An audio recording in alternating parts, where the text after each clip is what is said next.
I'm Jesse McAnally.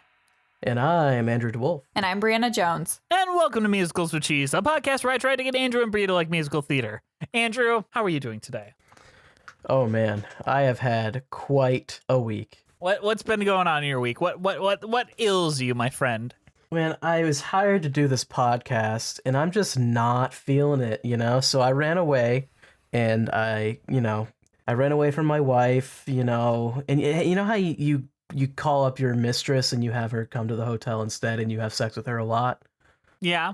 You know how that? Yeah. So I did that, but Again? then my producer comes, and he's like, Bree came? Oh. yeah, you gotta make this podcast. And I'm like, bro, like, can't you see that I'm hurting here?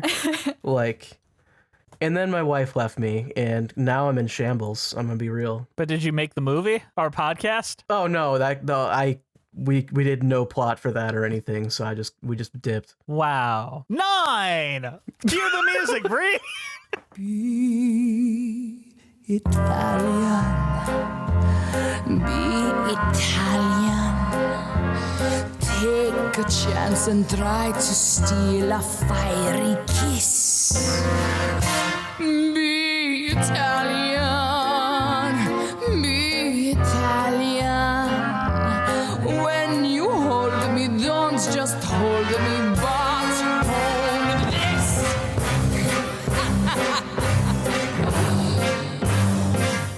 So 9 is a musical written by Mario Frati for the original book, but that was all thrown away and replaced by Arthur Kopit's book, who revised it. Music and lyrics were by Maury Yeston, who you might remember from Phantom and Titanic, based on Federico Fellini's film 8½. I guess by adding some songs that added a half. Added a half, yeah. Why was it called 8½? Is it just, it's the age that he was when he met that woman on the beach? I think it's also the amount of women that has been involved in his life. Where's the half Where's come the from half? I think it's because... I think it was because one of them was his mother or something, like it wasn't sexual or something. I don't know. But then now it's 9 though. Look up why it's called 8½. While I read this stuff. Okay, I'm gonna look it up.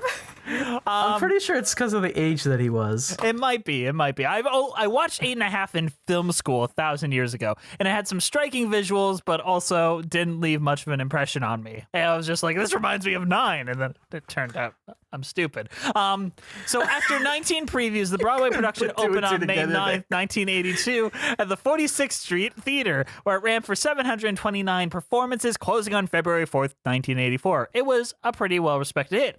It won 5 Tony Awards, including Best Musical, and 3 Drama Desk Awards, including Best Music, Best Lyrics, and Best Musical. An original cast recording was released by Sony and was nominated for a Grammy Award.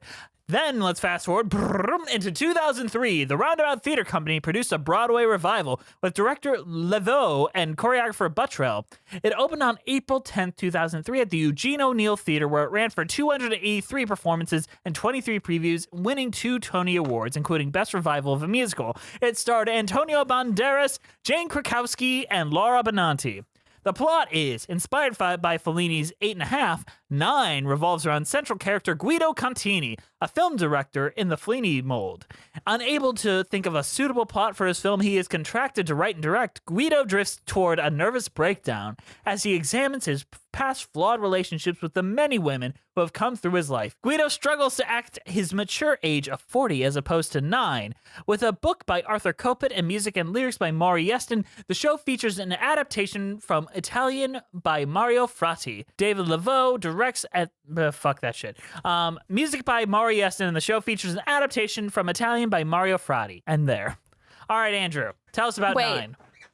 Wait, do you want to know why I was called 8½? Why? It was the number of films he had directed up to that time. Okay, that makes more sense. I knew it was like half of something. 7 films, I believe, and then 2 episodes of something. 2 episodes and composite films that added up to about 8½.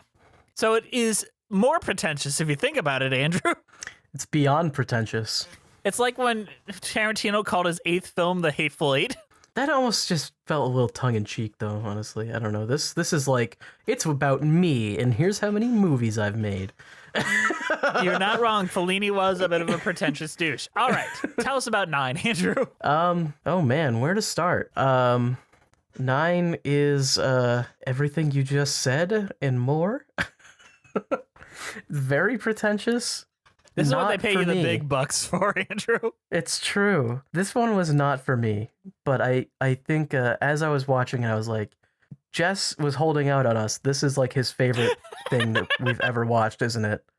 Like, I don't know why he waited this long, but this is like his favorite musical of all time, I'm pretty sure. It's a weird kind of thing because it's obviously inspired a lot of things that would be my favorite thing. I love All That Jazz. We've talked about that a lot. That's my favorite film of all time. And I see a lot of 8.5 in All That Jazz. And by that connection, you should be like, oh, Jesse should love 9. It's just a musicalization of 8.5, which I love. The parts that I love, I really love. I love the idea of one man surrounded by all the women in his life. Like that idea as a premise alone, as a theatrical work, I think that's pretty great. Execution-wise, I think it leaves a lot to be desired. Yeah. The score is beautiful, like incredible. I think every actor that's played Guido, from Jonathan Pryce to Raul Julia to Antonio Banderas, really work, and I think they work because they're high comedy actors that really know how to bring out the charm from their comedic sides, which is why the movie baffles me so much because they chose Daniel Day-Lewis, the guy that I don't believe has a comedic bone in his body, to play Guido. So, yeah, I think when the show is at its strongest is either when they're doing the music, which is actually really great. Yes. There's like a lot of great music, or when it's funny. And when it's at its weakest is when it's like, feel bad for me, I'm the sad man, you know. And then they make the movie, and it's literally the entire thing is just feel bad for me, I'm the sad man. And it's like, oh my God, this is miserable. The movie is a miserable experience. My review of the movie is the same review I would give to the movie Crash, that won Best Picture in 2005. We should mention we are not talking about the movie 8.5. We are talking about the movie 9, directed by Ron Marshall in 2009. Yes, so nobody's confused. We did not. Well, I didn't watch 8.5 in preparation for this. So I watched 8.5 in film school 1,000 years ago. It's pretty interesting. It is a better movie than 9. It is a better piece of media than the musical 9. Just because of its influences later on. So, the thing about the musical 9, giving them all the voice to have their opinions, like specifically a song like My Husband Makes Movies, which is, I think, the third song in the musical, gives us an inside look into how she feels about her situation, as well as her opinion on Guido, in a way that he would not even be able to rationalize himself. And in the movie, they're framing it as like he's imagining these filmic musical numbers because he's a director and he's imagining how he would direct their emotions. He does not have enough self-awareness as a character to be able to think that she could have these opinions of him. So it makes no goddamn sense. Like, the entire conceit of the film falls apart because the women have too much agency. So the movie decides to strip away the agency from the women in the musical and make it just fall the fuck apart. Yeah, no, it's definitely much worse. Let's talk about how they do it in the show, though. All right. Because I think the show has some strengths, and I think what you just talked about there is one of them. I like that the Guido character is kind of like a joke. He's a goofball. Like, yeah, he's like not the protagonist you'd expect. Like, if you have seen like All That Jazz and you expect like the Joe Gideon character, actually genius artist type, like he's actually more like a. And I think the point of the show is he's like a man-child. Yes. As he states in his entire like I Want song, he's like, my body's turning 40, but my mind is turning 10. Literally the words he says. Yes. And I think that's something I really liked about it. It alleviates what could be overwhelmingly pretentious and awful. Mm-hmm. And the fact that they lean on comedy actors that really are strong in comedy. Antonio Banderas, I know we all think of him as like sexy guy, but he was a really strong comedic actor and would lean into that more.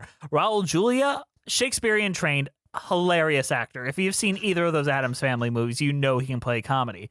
Also, not for anything, his voice sounds a lot like Nathan Lane's, and when I first listened to this album, I'm like, fuck, he sounds a lot like Nathan Lane, and Brie will play a little comparison clip right here, because I love giving her work. I can hardly stay up, and I can't get to sleep, and I don't want to wake tomorrow morning at the bottom of some heap, but why take it so seriously? After all, there's nothing at stake here, only me.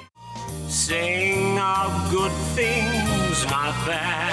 Sing of good things. Sing of happy, not sad. Happy singing. Sing, Don't you ever stop singing. sing a song. Listen to your voice ringing. But Raul Julia, I think, nails the role in a very specific way that everyone else hasn't, especially Daniel Day-Lewis, where he knows that the joke is on him at the end and that this is really a showcase for the ladies around him, which is why when Tony's time came, they were the ones that got the attention. Well, they're the actual stars of the show, really. Can you describe some of the ladies in Guido's life? Yeah, I was just gonna say we should talk about. I think probably the most important is Luisa, his actual wife. Yes. And she's kind of like she's in love with him, but I think she knows that there's something wrong and it's not working. Yes. And that's why by the end of it, I mean, she leaves him. I mean, by the end of it, they all leave him. That's kind of the point. Yeah, because he is a mess. He is. And in the stage show, you kind of understand like the kind of wiry charm he has, where I can see what attracts them to him. Not to compare against the movie, I don't see what anyone sees in Guido in that movie. No, he's like a liar and a cheat in the movie, and it's like He's a monster proper. he's basically like scamming these women. He's like stringing them along, and like it's awful. And it feels much more manipulative because I think Daniel Day-Lewis is just uncomfortable with like the comedy, like self-hatred nature, and really plays into the tortured artist side. How he treats his wife in the movie compared to this like stage show is awful. I agree. Let's talk about his mother, like, because she is a little bit more of an important character in the movie than in the stage show, but I feel like it says a lot about his upbringing. What would you say about her? Well, she has like two different parts. Like he remembers her like fondly at one point, but then also remembers her for like punishing him at another point. Like it's a confused role that I think like every actress has to kind of walk a line through. And also she isn't in the movies, she's not really like a character. It's like she's like dead or something. Yeah. And he's like seeing her. I can't really tell what they're doing in the stage show. I don't think she's ever really there, though. I could be wrong on that. Mm-hmm.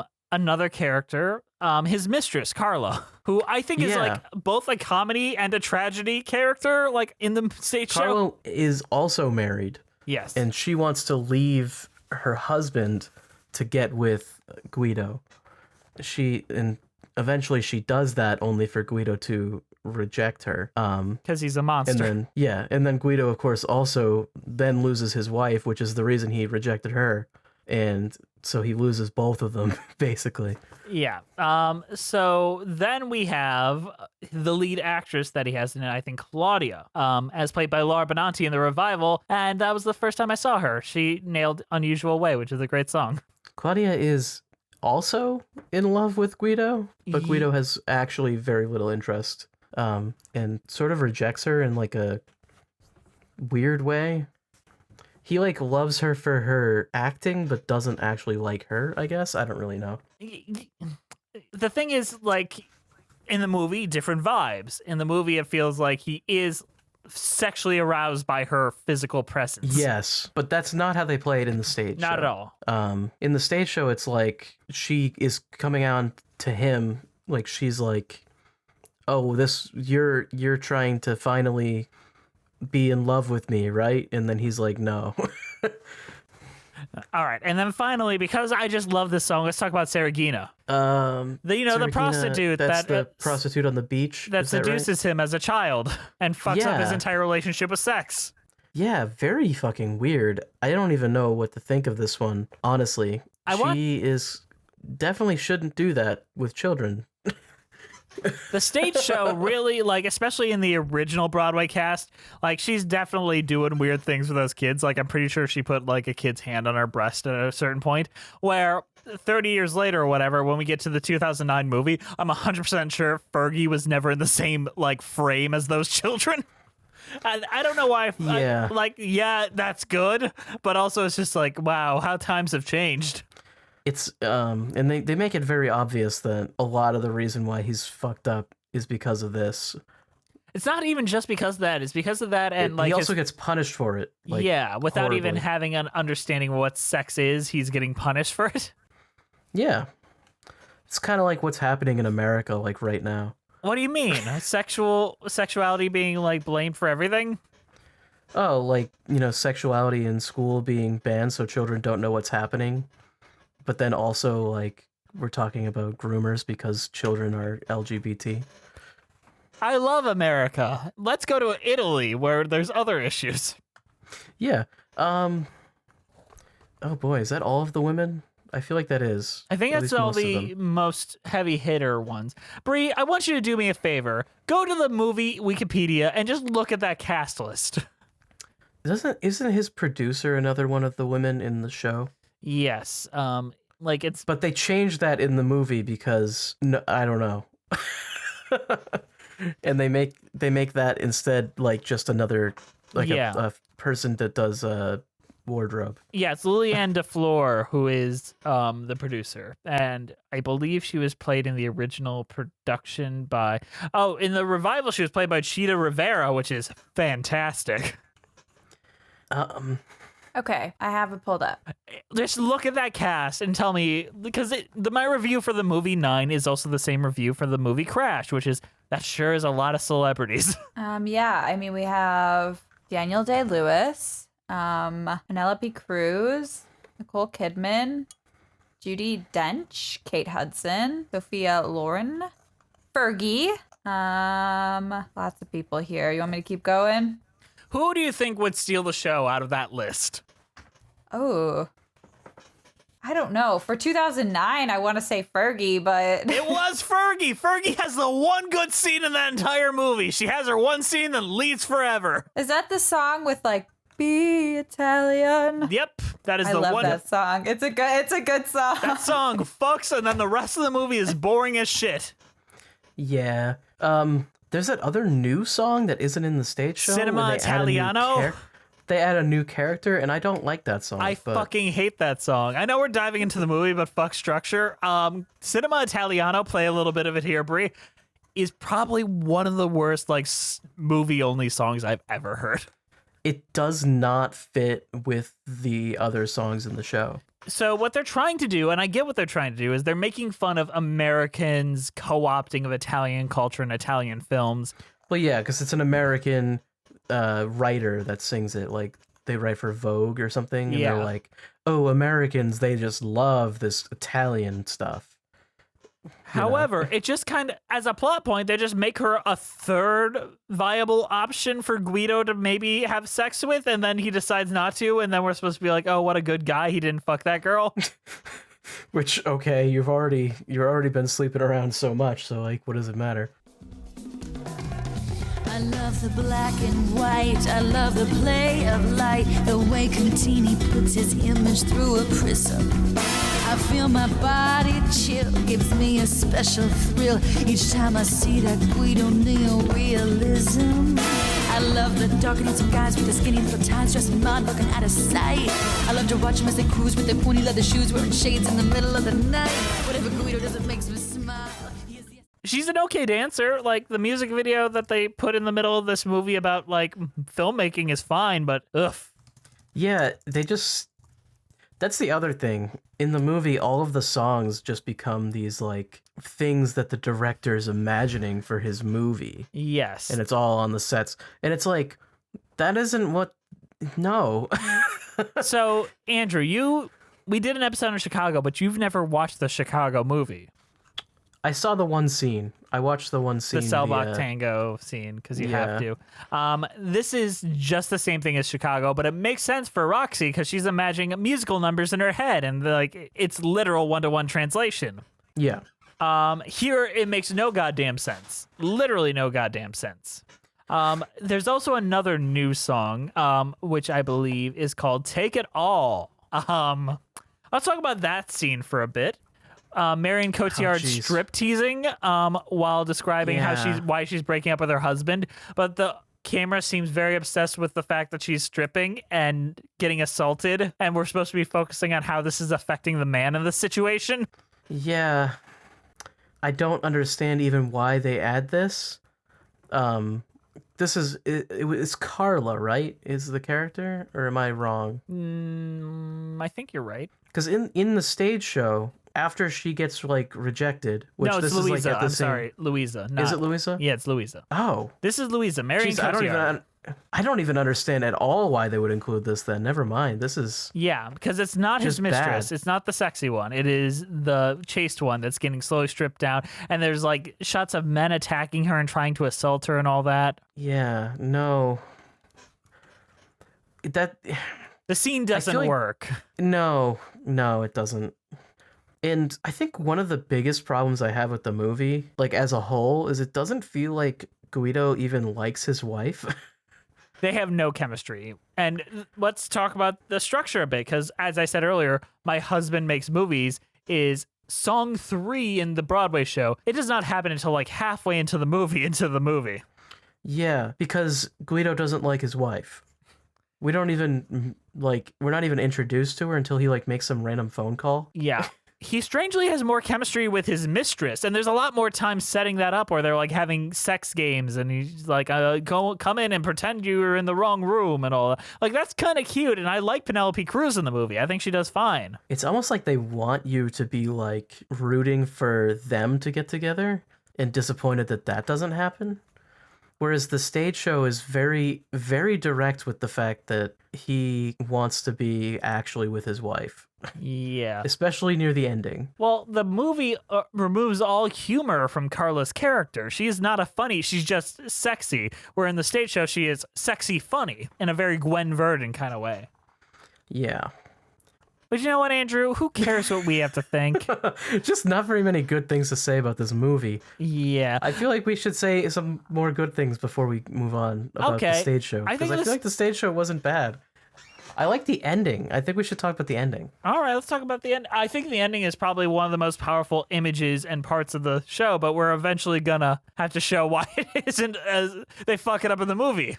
He's lost everything. He's lost his wife, he's lost his film, he's lost his mistress, and then he's like very suicidal thinking about it, and then his young self comes up and talks to him about what he will be like when he grows up. And it's kind of a moving thing that pulls him out from the end of the depths of degradé. Well, all of the women come back as well, and they leave him, like, for real. Yeah. Except for his wife doesn't come back until, I think, the very end. And then he walks out with her, I'm pretty sure. How does the movie end, Andrew? Tell us how that ends. Compare that moment. Because I really think that child moment where the child version of him pulls him out from the depths of... That could actually work on film very well, too. I know it's a very theatrical tool, but I think it could have worked on film. The movie ends, and honestly, I'm trying to even... I remember it now. It's but getting very for a bit- existential there. For a bit, I forgot about it, but doesn't he just, like, leave everything, and then the woman that was his producer in the Judi stage show, Dench in but the is movie. now... Yeah, is now just, like, a friend of his, I guess. Yeah. She comes and meets him and is like, "What are you doing?" And he's like, "I'm just walking around." I've grown a beard now to show that I've got character development off screen. And then she's like, "Oh, well, you should make movies again." And he's like, okay. And then he goes up on a camera lift With his younger a self. director, with his younger self in his lap. And then the final shot, I think, is his wife or his ex-wife now, just kind of looking at him from the shadows. Yeah, is it in his mind? Is this real? Who knows? I mean, I no idea. And then it just ends. It's just over. The end. The movie has no idea what it's trying to say. The stage show had a very clear ending and knew exactly what it was trying to say. It might be more powerful if they made it at all clear that he gave a shit what his wife thinks. But throughout the entire thing, it really feels like he's like avoiding his wife, cheating on his wife, telling his wife that he's definitely not cheating on his wife. Like, Okay, Bree just said in our chat 7% on Rotten Tomatoes. Oof. yeah, no, the movie. Oh, gets it wrong. that was for music. But do you want me to look up for? Oh no, music definitely has 7%. That movie is bad. I feel like this movie probably gets like a 40. I think it's gonna be like 13. Okay, I here, feel let like me this look it is up a right now. hard film to have anything good to say about.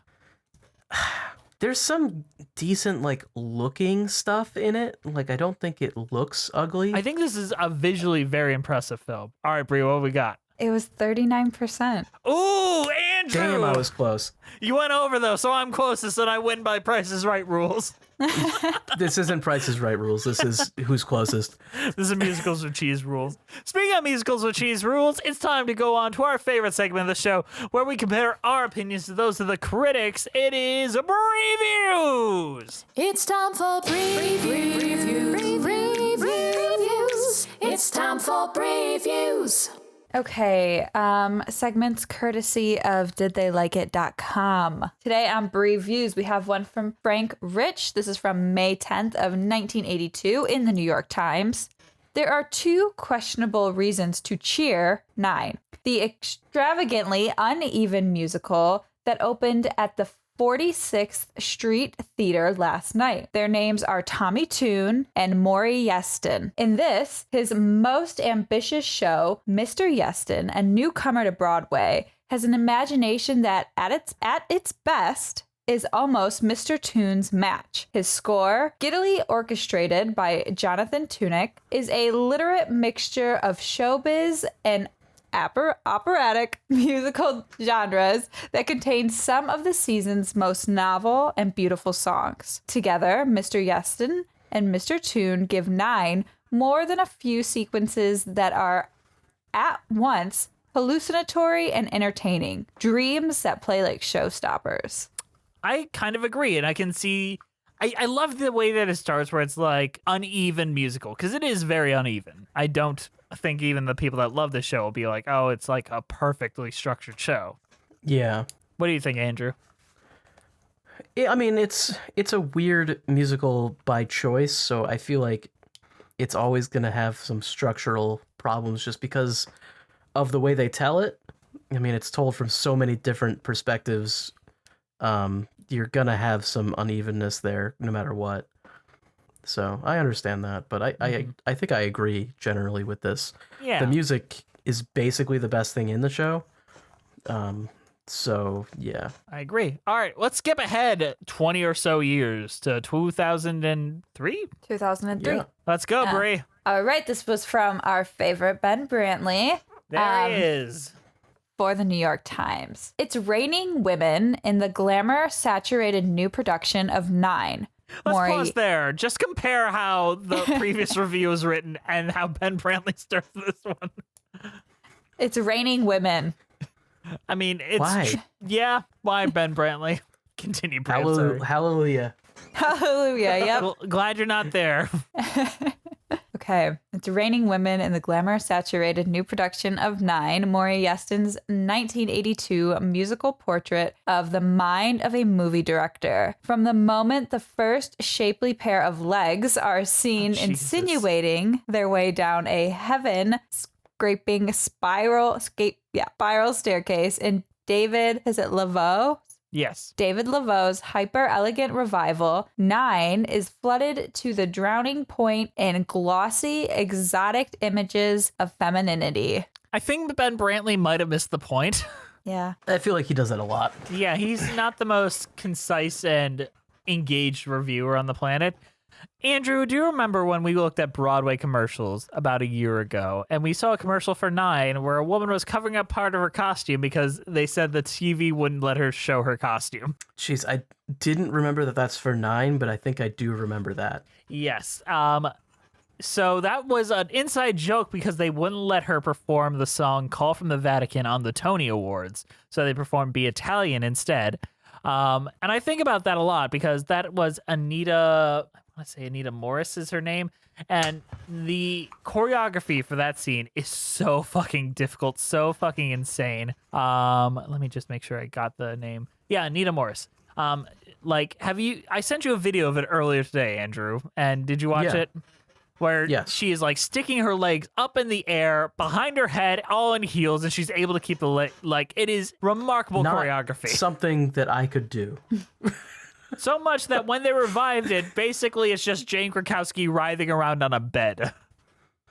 Because they just couldn't recreate it. Yeah, and Jane Krakowski is one of the most affluent dancer and comedians out there. So it's a very difficult thing. So when people do pull out that old choreography, it is very, very impressive. And I think I've only ever seen one other actress on camera be able to do it. And it is impressive and strangely overtly sexual in a way that makes the average person uncomfortable. In a way that just kicking your legs up and being oh, I'm so hot. Putting your legs behind your head while you've got heels on and being able to stand back up is more impressive.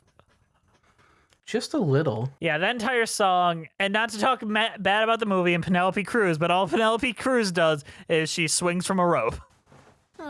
Yeah, nothing crazy going on in the movie. Not as entertaining. Speaking of the movie, Bree, I hear you dug up some Letterboxd reviews to put me and Andrew to the test here. So it's time for Letterboxd 1-star, 5-star. Or we have to guess whether it was a 1-star, 5-star review based on just the review alone. All right, Bree, what have we got? Alrighty. Who is going first today? You decide. Jess, you could go first today. Sounds like a good plan. Okay. All right, the first one, Daniel Day-Lewis is an NPR dad. And then the little slash face, the... I'm going to go with 1 star because of the slash face. That's a 1 star. Okay. I feel like it's going to be hard to find 5 stars for this movie. All right. Put you on the board here. Andrew. Okay. Anti-Italian discrimination has been with us for so long. True. I'm making Really a pizza. One of the most discriminated against groups in the world, really. Look at Chris Pratt playing Mario. Honestly, yeah, it's whitewashing. It's me, Mario. That's not the voice. 1 star? That is a 1 star. Very nice. Okay. Jess, watched at movie theater. And I would like to say that watched at movie theater, watched is capitalized, and so is movie and theater. But at is not. But That's at is not. So That's the title. Watched at movie theater is. Well, they've spent money to see this, so I'm going to give it a 5 star. That's a 1 star. Shit! Jess, you have to consider that they watched it. You're right, you're right. It says in the review that they watched it, so. Okay.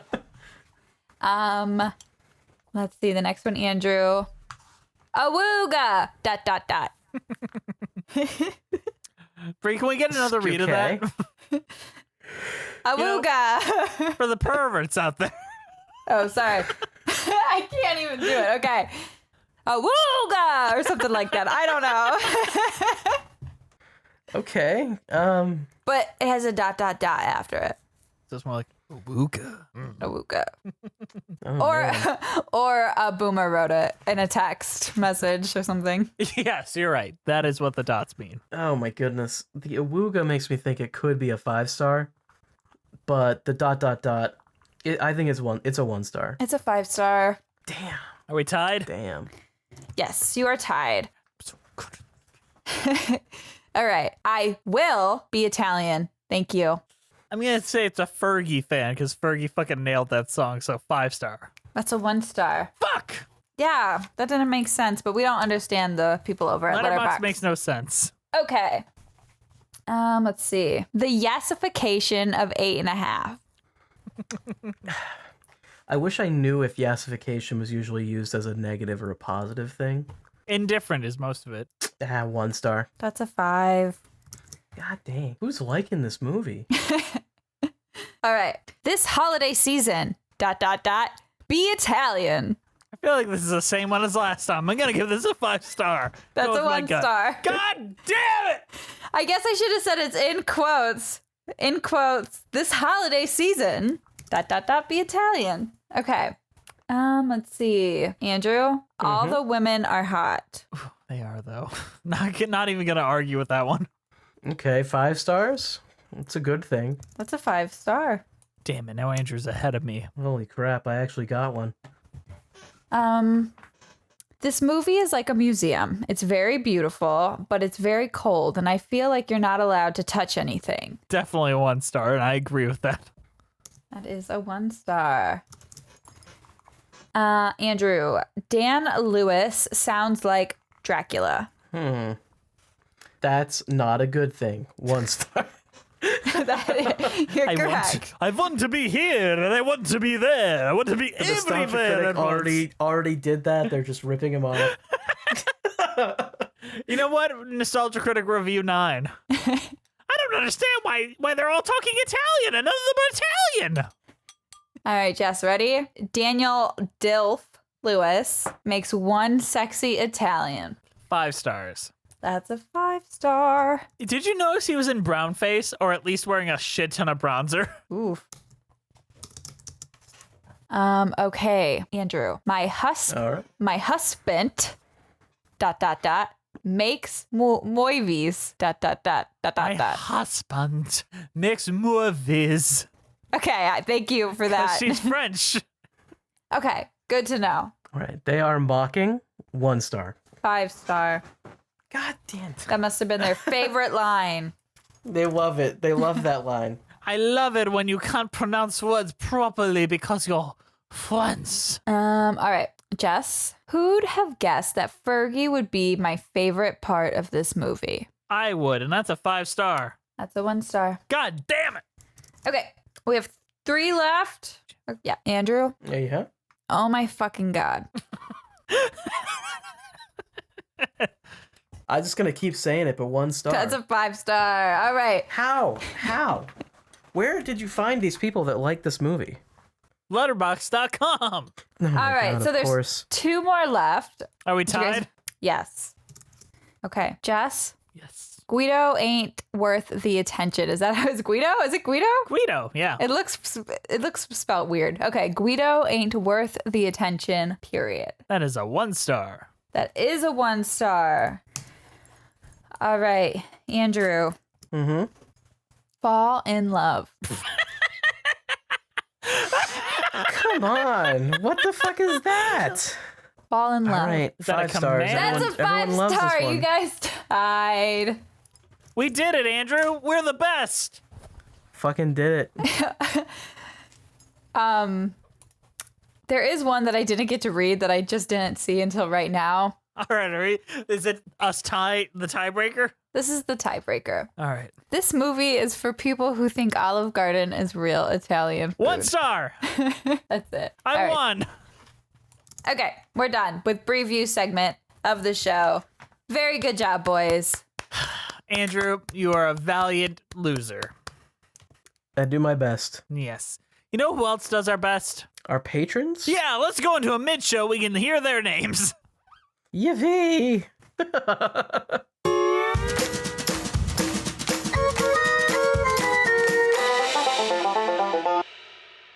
Hey guys, sorry to interrupt you in the middle of this awesome podcast, but we have to shill at you.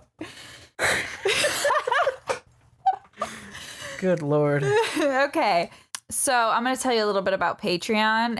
Patreon's this really cool place that you can go to get exclusive podcast video episodes. You can join our monthly Patreon where we play games and just hang out, and it's a lot of fun. You can, if you're a top tier, you can come on the podcast. But Andrew, he's going to tell us everyone who is a patron. Oh boy, I am. Our current patrons are Melissa Goldman, Leighton Ackles, Danielle Renix, Jess the Stampede, Ewan Cassidy, Monica Thoreau, Mina Maneri, Brent Black, Nathaniel Stacy Coombe, Joseph Evans Green, Carrie Ahern, Mary Lou Choquette, John Vanals, Russ Walker, Musical Hell, Emily Gracie, Kyle Summers, Scoot in the Technicolor Dreamcoat, Liz Lim, Allison Stuller, Nothing is Certain Except Beth and Taxes, Thespian, Ren Cullen, Rafael Martinez Solaz, Jessica T, Mitchell Young, Chai Teacup, Katie McDonough, Timothy Keys, Chris Marcotte, Mimu, Kiji Marie Anastasio, Leela, RJ Noriga, Avon Reagan, Charlie B, Patrick Deering, Avery Brinson, Bjorn Hermans, Johanna Oakley, Erica S, Toriana Frazier, Sammy the Most Lopez, Leanna Morton, Angela, Kaylee Blazier. Okay, I didn't read that one already. Okay. Birdman69. Nice. Daniel Smith, Cinemageddon Reviews, Villainous Miss, Shoana Enders, Sophina Ali, The Omega Geek, Tori C, Katrin Evans, Paige Pearson, Maddie Wargill, Jonathan, and Dragon Eye. These folks give us a little extra financial support that helps us keep the lights on here at Musicals with Cheese. If you'd like to join them and get tons of fun perks such as Patreon-only commentaries or episodes a day early and a bunch of video episodes, come join them over at Patreon. Also, Brianna Jones, you're the fucking best. Thank you. Let's get back to the show, motherfuckers.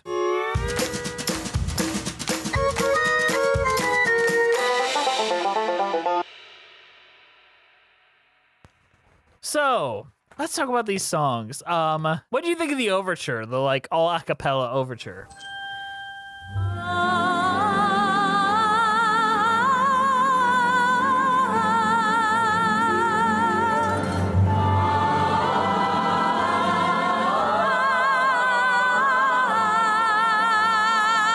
Here in Venice, at Fontana di Luna, Europe's most exclusive spa, rejuvenation awaits you. It's an interesting way to do it. I don't think I've ever seen that done before. I really think it's pretty. Like, I feel like it's different, but also very vocally impressive. Yeah, I think it's it's a good way to show how big the cast is going to be, like how many important characters there are, but It also shows like the difference between Guido and the ladies around them. yeah, it's a good way to open it, I think. It's nice. Yeah, it's nice, it's pretty and all that.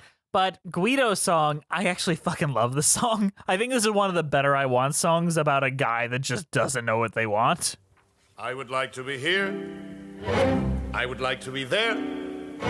I would like to be everywhere at once. I know that's a contradiction in terms and it's a problem. Especially when my body's clearing 40 as my mind is nearing 10. Is there a lot of those? No. I feel like this is like a very specific kind of I Want song that I don't see very often. And it's a very interesting performance piece.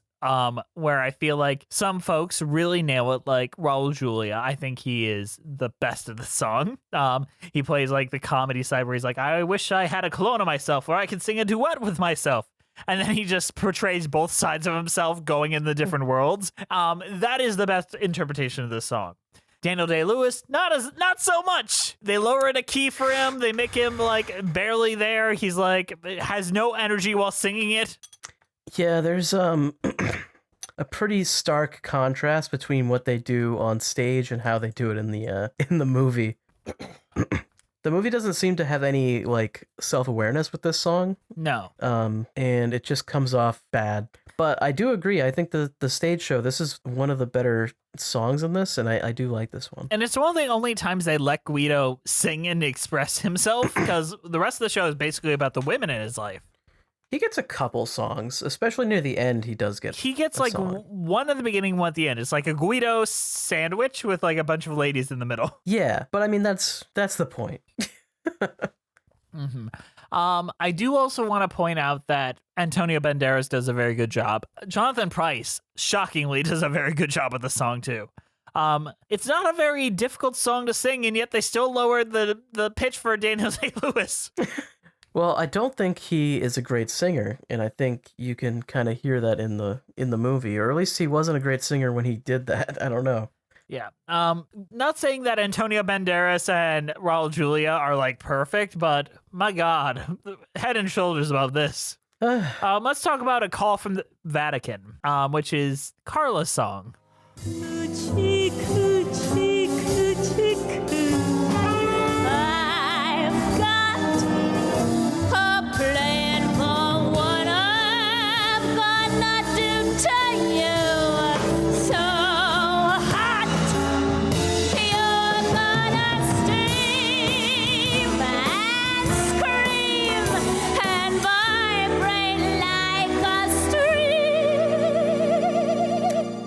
This one is spicy, to say the least. Oh yeah, we watched that choreography. That's some spicy choreography. Yeah, and it feels like the better choreography is even spicier than what they usually do. So, But the thing that a lot of people forget, and by people I mean Rob Marshall, is this song is supposed to be kind of funny. It's kind of a goofy song about like, who's afraid to kiss your toes? I'm not. Like, that's kind of a weird thing to say and promote to yourself. About your mistress, about how hot she is for you. And the idea that he's blaming it as a, like, oh no, the Vatican's calling, and it's really just his mistress calling up for phone sex. it's supposed to be funny. In the movie, they do this. It's like, I don't know. It really, I think, is Daniel Day-Lewis can't sell a joke, like, at all. The thing is, Daniel Day-Lewis is often and unintentionally funny. Like, we all say, I drink your milkshake. That quote is objectively hilarious. But the like, oh, it's a call from the Vatican. He just sounds so, I don't know. It's not told in a comedic fashion at all. It just sounds like he's lying to the doctor, and it's not a joke, you know? Yeah. I think if you play it too real, and Daniel Day-Lewis is the one that's kind of like brought about the method acting that Jared Leto is now attaching himself to. And I think method acting is bullshit, and most real actors do too. Wait, why didn't we talk about the fact that he actually goes to the Vatican? Yeah, let's talk about that for a second. Shit. Why do they do that in the movie? I don't understand. What the fuck? I mean, because the show is kind of in one place, and maybe they just wanted to see visually something new. They literally go to the Vatican twice, and this is why he meets up with Claudia, because he needs to, like, get an autograph or something from her, or they have to explain why he can't get an autograph from her or something like that, and then he fakes one so he can go to the Vatican and talk to a cardinal. The movie's so stupid, Andrew. And then he sits in a hot tub with a cardinal, and they talk about whether or not they believe in God. And then we translate into Be Italian, which is the best song in the entire movie, because Fergie. And also one of the better songs in the entire show, because the song is good. But it's so fucking what? Like, why? Well, let's talk about Be Italian. Please be gentle, sentimental. Go ahead and try to give my cheek a pat.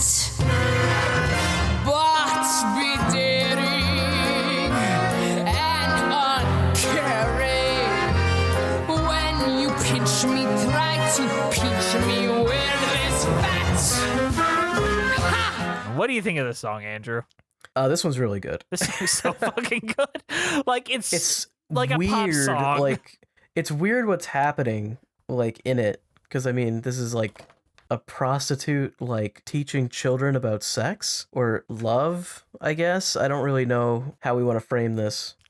Teaching them about sexual, like, it honestly is, it feels like a sexual education in a fairly healthy way, I guess. Maybe not. I mean, I'm not saying kids shouldn't get sexual education. I'm not sure getting it from a prostitute at a beach is the best way to do that. No, but it leads to a pretty cool musical number with tambourines and sand. Yeah. Bree, you've seen Very this musical interesting. number in and of itself. What do you think of it? Of Be Italian. Yeah. I haven't seen it, but I've heard it, and I love the song. I don't know how I've heard it, but I know it. It must have been very popular at the time. Let's talk about the marketing for this movie, because that does lead into it. So they performed this song on Dancing with the Stars as like a tribute to the movie that's coming out. So whoever was performing did this dance for Dancing with the Stars.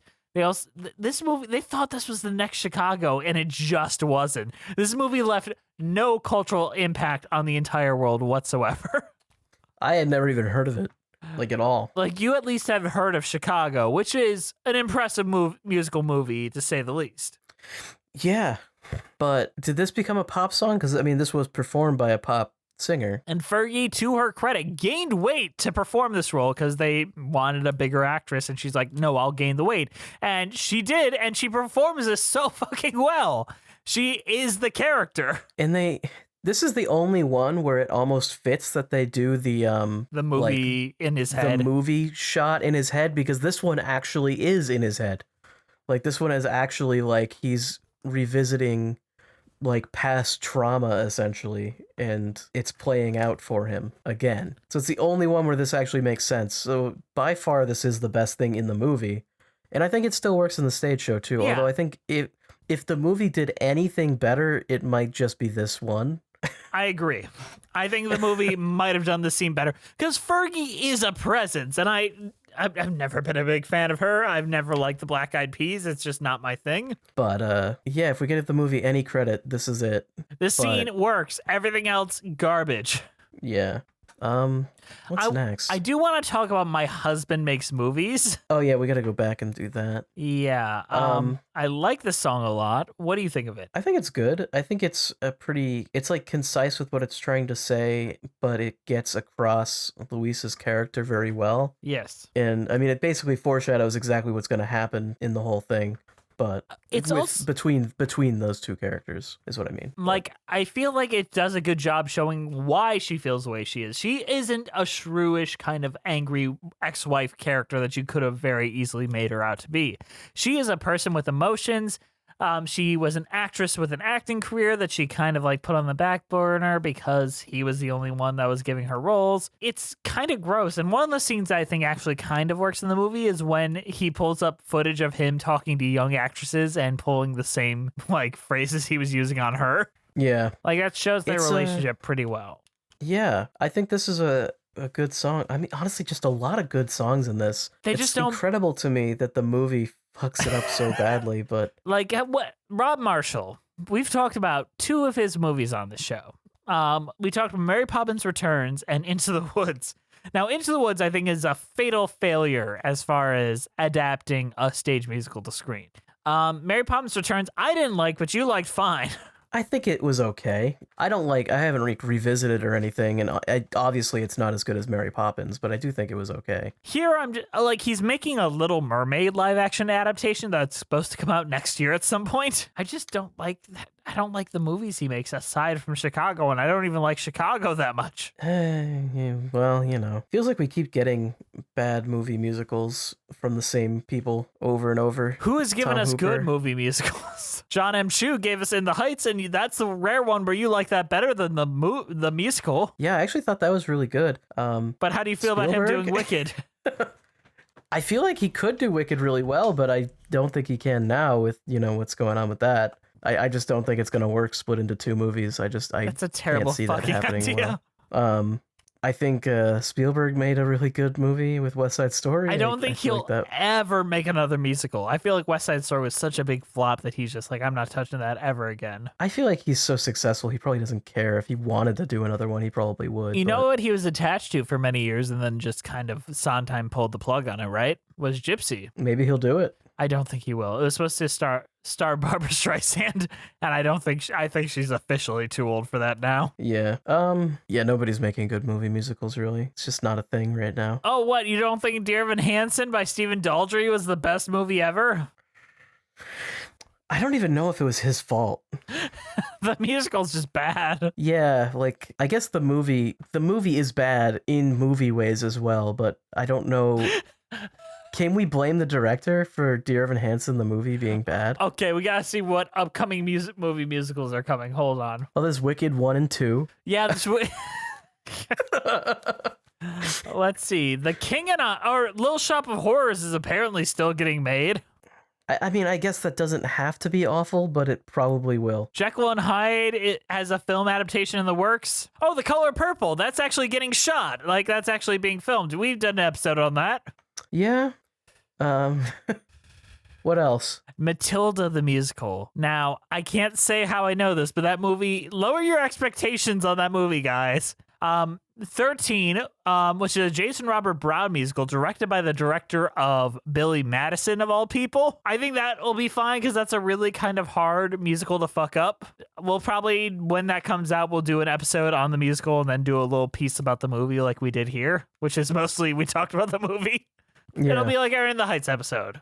Fuck. And then we got like the things that'll never get made. Like there's a Guys and Dolls movie that like has been in production for years, starring like Joseph Gordon-Levitt and Channing Tatum, and I don't think that movie will ever get made. They're probably just letting the actors age while the movie's coming out, like while they're making the movie. So. Oh, you I'm mean sure- like I'm Merrily sure We it's- Roll Along, directed by Richard Yeah. Linklater? Yeah, so I'm sure both of those we'll see those around the same time in like 2070. So we also need to talk about the ones that Disney just snatched up really recently. So they bought the rights to 25th annual Putnam County Spelling Bee for a Disney Plus musical. I don't think Disney will do that musical justice in any way. What do you think, Andrew? Knowing Disney, probably not. They also grabbed the rights to Once on This Island, which I know you love. They could maybe do that one okay. I feel like that one doesn't have enough stuff that Disney would like ruin. I don't know though. And that's it. Like the one that we're gonna get like is Matilda 13 and the Color Purple and The Little Mermaid, directed by Rob Marshall.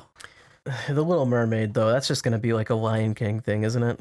Yep. Yes, it is. And Lin-Manuel Miranda is writing new songs for it. Aren't you excited, Andrew? Wow, I can't wait. You love Lin-Manuel Miranda. He has not sold out in any way, shape, or form. You love Moana and Encanto and Vivo. Honestly, he does do good stuff, but He like, does. Jesus, he's just making songs for Disney now, and I kind of wish that wasn't the case. Especially now that he's going to be working on a live action remake, which are notoriously amazing and all good. Honestly, they're faultless. Faultless, I'd say.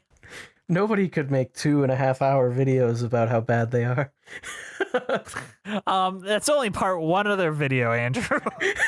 Jeez. Gotta say, banger. It was a good video. Go listen to our Dancer in the Dark episode for more. Very true. Let's now talk about Unusual Way. Claudia and Guido. I don't remember. Do I remember this one? This is basically where Oh, Claudia... no, I do remember this one. turns This is down with his Guido. leading lady. Yeah. That's right. Yeah. No, I was talking about this one earlier. Yeah.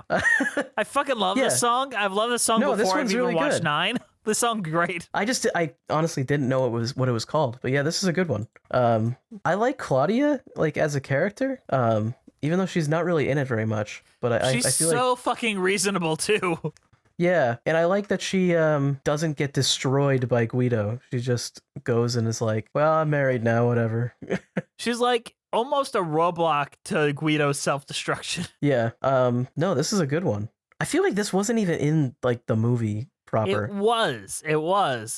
Because I was about to talk about that. So Nicole Kidman plays Claudia in the movie. And the role is a soprano, and Nicole Kidman is not a soprano. Nicole Kidman can play the Zaz lady from The Prom and be okay. She cannot step into this role and be like, in a very unusual way, like, Brie, play a comparison between Laura Benanti singing the song and Nicole Kidman singing the song. It is a night and day. In a very unusual way, I think I'm in love with you. In a very unusual way, I want to cry. Something inside me goes weak. Something inside me surrenders. In a very unusual way, I think I'm in love with you. In a very unusual way, I want to cry. Something inside me goes weak. Something inside me surrenders. Maybe that's why I don't remember the movie version.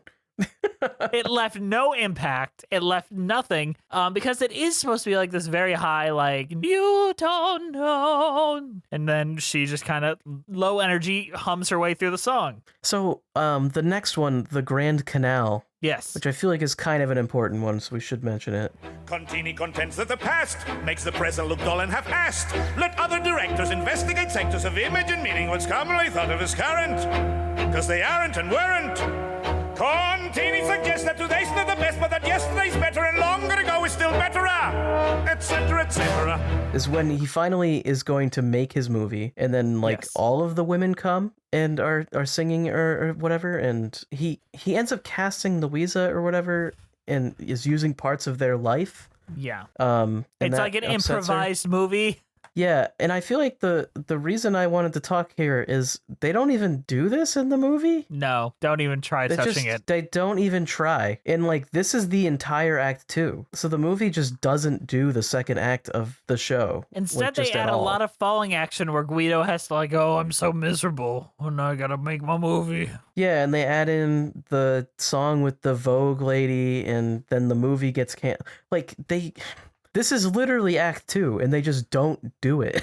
Like Rob Marshall does that a lot. Like he takes Act 2 of Into the Woods and makes it the third act of a movie. It's just like, what did you do? Why did you do that?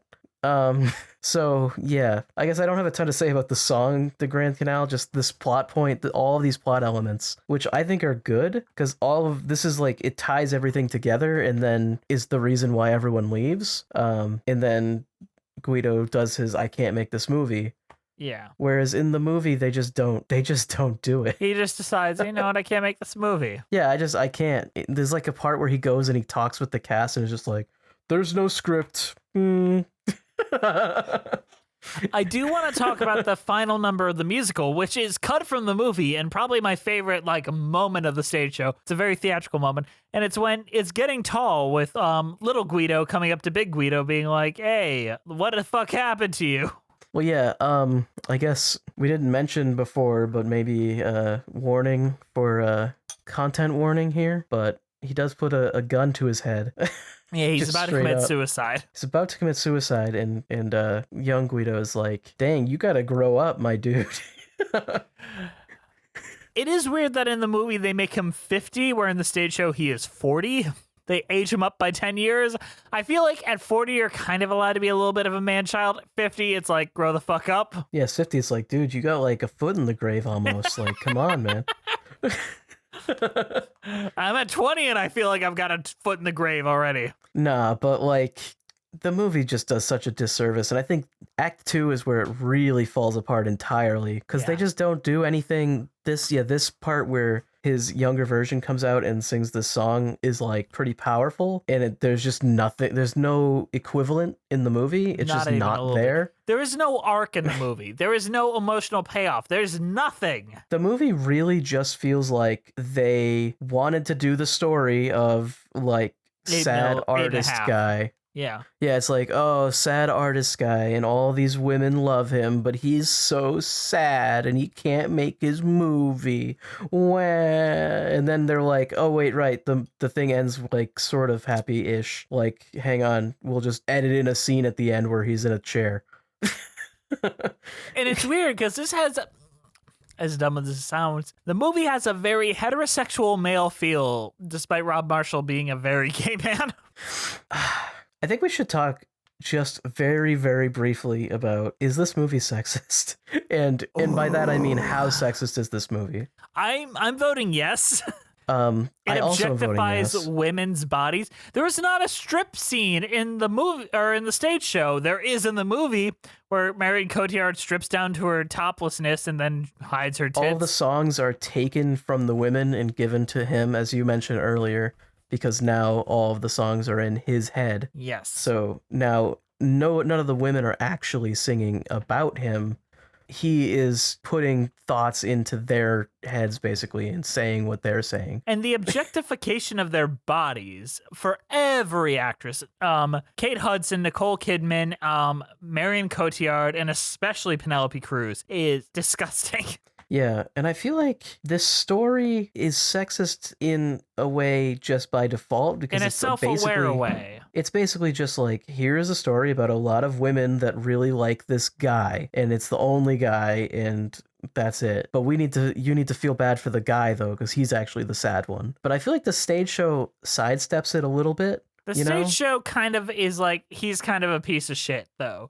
They are admitting that he's not the best guy in the world. Or I feel like the And movie it really gives- wants you to like him. It gives the women all the ability to leave him. They have the agency in the situation, yes. Whereas the movie, I feel like 90% of the screen time is just we're looking at this guy's face.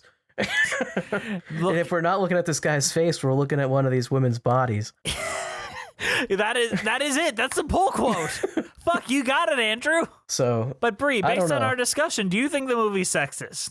Yeah, it sounds like it. I wouldn't watch the movie to find out, but I'm sure there's some analysis there that someone smarter than us could definitely throw down. Doug Walker, review 9.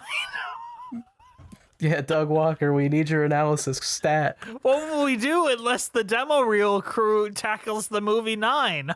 Doug Walker's review of this would just be he is Guido, and it's him with Person You Hate on.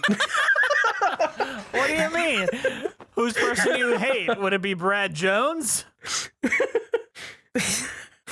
only I'm has- the nostalgia critic, and I'm here. I remember it, so you don't have to. Have you ever just felt like all the women in the world were in the room talking about you? Okay, I have nothing more to say about this. We're done. But this will have to be enough for now.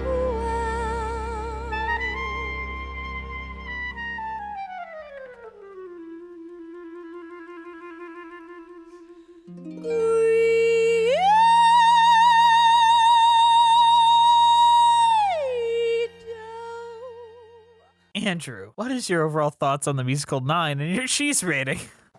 Good lord. All right,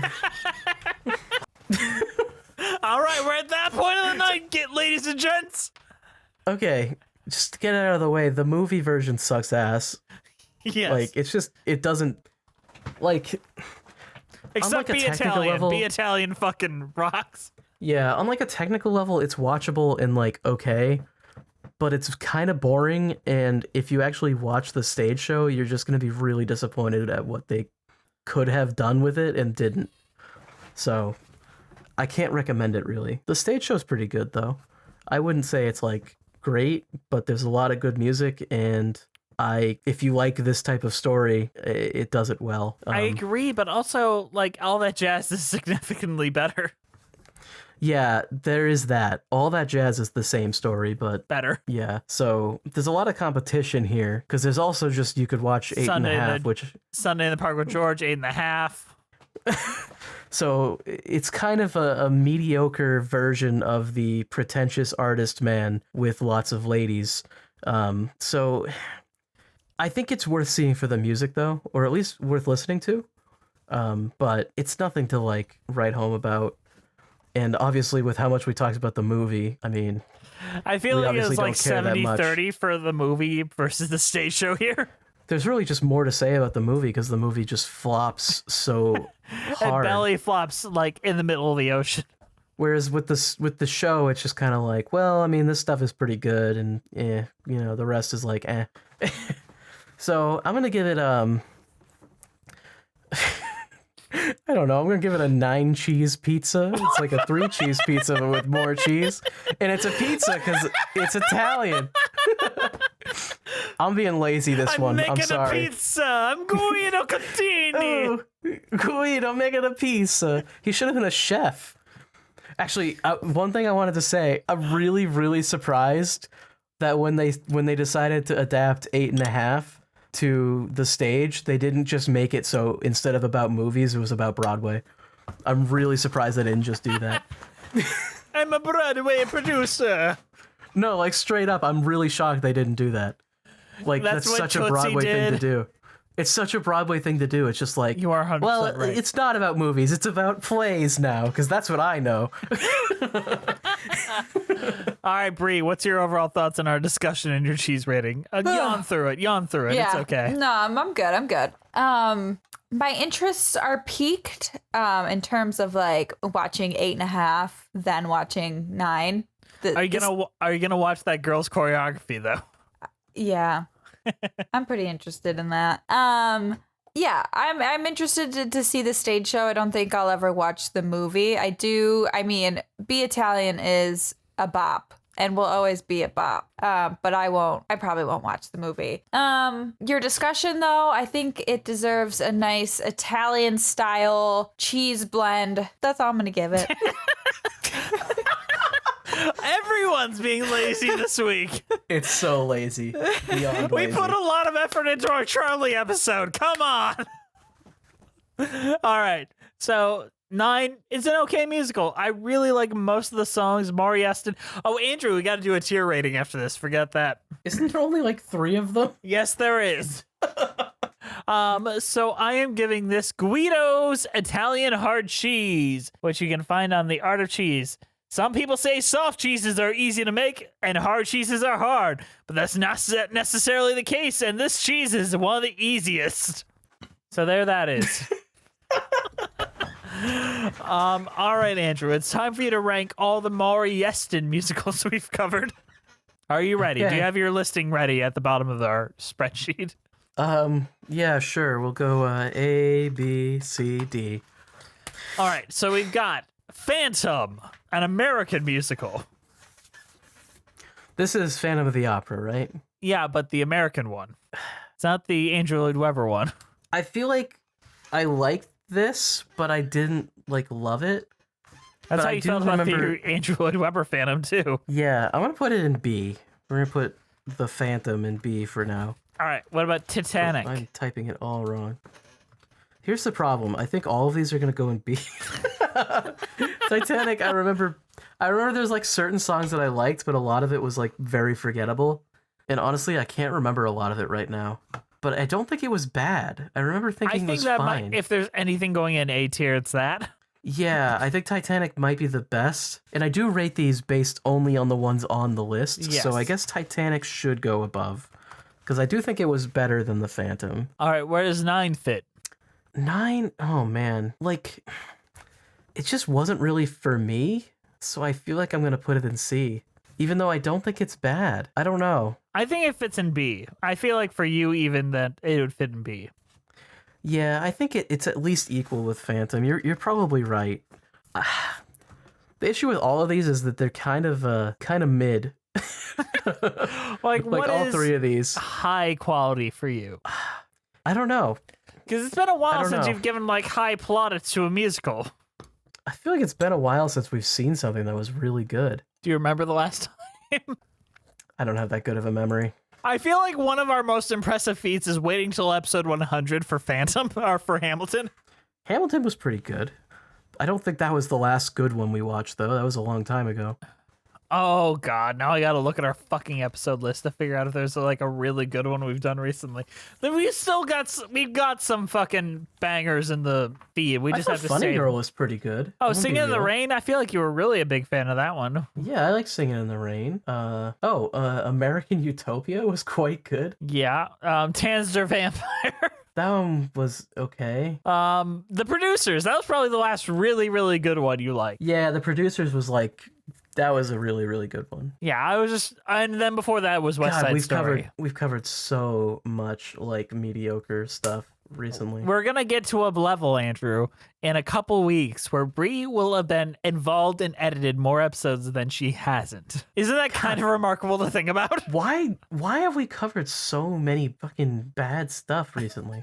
What do you mean? We just I'm covered like- Funny Girl. We just covered Willy Wonka last week. I don't mean like exactly recently, but like if you scroll past those, oh my god, we just Back to the Future, Dance the Vampire, Mrs. Doubtfire. But then we've got a chorus line in the middle there. okay, that was all. Daddy all right. Longlegs. By Jeeves. That one was rough. By Jeeves, Jess. By Jeeves. My was the- god. That was a rough one.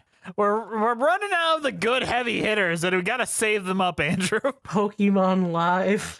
That was a blast. I don't know what the fuck you're talking about there. That was Okay, so much Pokemon fun. Live was actually like so bad it was good. Like that's like actually was true. Head over heels, Moulin Rouge. I think Moulin Rouge is one of our secretly best episodes. We have to do like a rating of our episodes at some point. Maybe that's what we'll do for 200 this year, because I feel like the trivia contest is a little overdone. We might need to actually just rank all of our episodes. Good lord, I'm gonna have to try to remember some of these episodes. Like Same. We're Whoa. getting- the to- Aristocats kids. Oh Do you remember this God. episode? I do. I remember. It was- Barely. Mikey Newman was on. He was a lot of fun. Oh Oh my yeah. It's I guess kind of we've covered some remarkable. good stuff. We've made good content every week for 190 something weeks, Andrew. Think about that. You know, it depends on how you define good. Please follow us on iTunes, Spotify, Stitcher at Musicals with Cheese. We're on Twitter at Cheesy Musicals. We're on Patreon Musicals with Cheese, Instagram Musicals with Cheese. We have a YouTube page, Musicals with Cheese. We have a Patreon-only podcast called Patreon with Cheese. We're currently covering Tangled, the TV series. Hopefully Andrew will show up for an episode or two on that. That'll be fun. Our keeper of the cheese is Juliet Antonio. You are the fucking best, Juliet. This show is produced by the incredible, the wonderful, my favorite person in the whole goddamn world, Brianna Jones. Our theme songs were created by Robin Nash of IOU Music UK. Thank you to the Broadway Podcast Network for having us on the platform, despite us having a husband that makes movies. All right, guys. Anything else we have left to make say? Movies, Jeff. Yeah, but my husband, my podcast husband, doesn't even watch them. You are Guido. I am Guido Contini. And all of my women in my life are coming around me right now. Jess, what are you talking about? Why did I say that was weird? You just said that all the women in your life are coming around you right now. Yeah, they're coming around me to say, oh, my husband makes movies. Oh, okay. My bad. Yeah, that's the premise of this musical, my dude. We've talked about 90 minutes about it. It sounded like they were in a circle. I was getting bukkake by Around the you. women around me. On that note, we'll see you next time on Musicals with Cheese.